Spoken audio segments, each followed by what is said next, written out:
My work with the Global Institute involves socio-hydrology. We're interested in the human dimensions of water science. Those human dimensions really take two directions.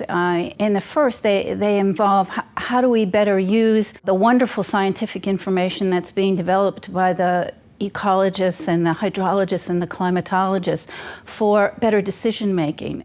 And then the second direction that it takes is we're social scientists and we're interested in the social and the human processes for decision making. So how do the people we bring into groups behave and react, and what are their attitudes and what are their values, and what are they willing to trade off for a better future in the basin? Well, I'm currently working on 3 projects. And the first one involves a survey that we've done with the stakeholders in the Saskatchewan River Basin.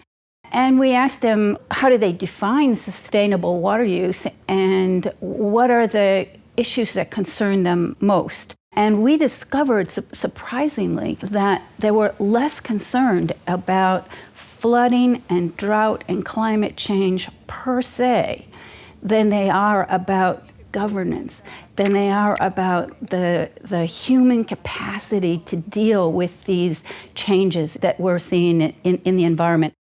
A second general area of interest for me is I'm working with some of the civil engineers and the hydrologists to build a simulation model for the basin.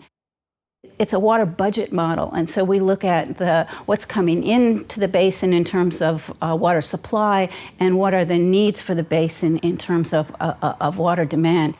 And what I'm working on today is a study that I have of the city of Saskatoon's water consumption. And I'm interested in a water restricted mandates that the city imposed in 2011. The city was concerned that there would be not enough water in the heavy peak months of June and July in Saskatoon. So I'm interested there in whether policy is effective or not in changing behaviors during those critical periods when we need some changes. The students that I've encountered here are interested in making a difference. They're interested in solving a problem. My area of research is on the perspectives on equitable water resource allocation from a decision experiment. And I'm interested in looking at how people allocate water resources under stress and if different policies influence their decisions. So we decided to create an interactive decision experiment in a game format, and the benefits of a game setting provides us with the chance to get quantitative and qualitative information in a safe setting.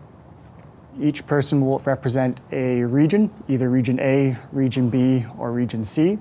Those 3 people make up a river basin.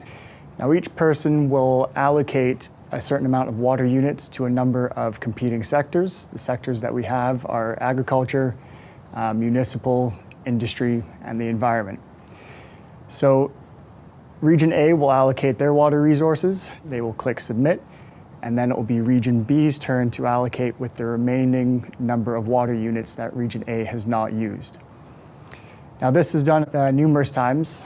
The main thing that we are testing is that they will do this under different policies, and we're seeing if those different policies influence how they allocate those water units. Results from this and the effective management of the Saskatchewan River Basin can act as a global precedent for water management. The work I do falls into a category that's known in the social and environmental field as decision-making under uncertainty. We think we're facing environmental change. The extent of it is highly uncertain. The trick is to build in adaptive management systems that will be robust. We're talking about decisions that we make that will be good decisions, whatever the future may bring.